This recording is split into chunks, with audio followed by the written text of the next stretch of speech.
Mesdames, Messieurs, bonjour et bienvenue sur notre chaîne YouTube. L'information vous place au sommet du monde.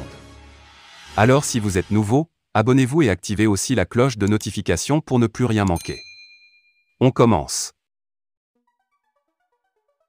Eh bien, très chers auditeurs, notre chronique nous amène une fois de plus du côté du Mali pour vous parler de ce nouvel échange téléphonique entre le président de la Fédération de Russie, Vladimir Poutine, et le président de la transition du côté de Bamako, le colonel Assimi Goïta.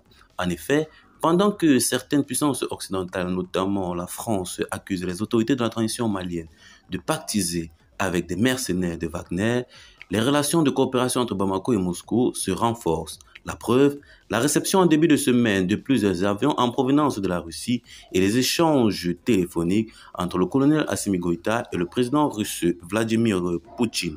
Au lendemain de la réception des avions en provenance de la Russie, le président de la transition, le colonel Assimi Goïta, a eu un échange téléphonique avec le président russe Vladimir Poutine. Il dit, je cite, nous avons évoqué l'appui de la Fédération de Russie à la transition politique malienne et j'ai salué la qualité de notre partenariat respectueux de la souveraineté du Mali et des aspirations de sa population, a déclaré le président de la transition, le colonel Assimi Goïta, sur son compte personnel Twitter. Un partenariat franc et sincère, c'est ce qui existe entre le Mali et la Russie. En effet, après la réception de 4 avions en mars, le Mali vient de réceptionner d'autres avions de chasse et des hélicoptères en provenance de la Russie. Cette fois-ci, c'est une douzaine d'avions qui ont été réceptionnés. C'était le mardi dernier. La cérémonie d'aujourd'hui est historique tant par la nature, la qualité que par le volume de ce que vous nous remettez, dont nous exposerons ici qu'une partie, le reste étant bien sûr engagé en opération au moment où se tient cette cérémonie, a déclaré le colonel Sadio Kamara, ministre de la Défense et des anciens combattants, lors de la réception des avions.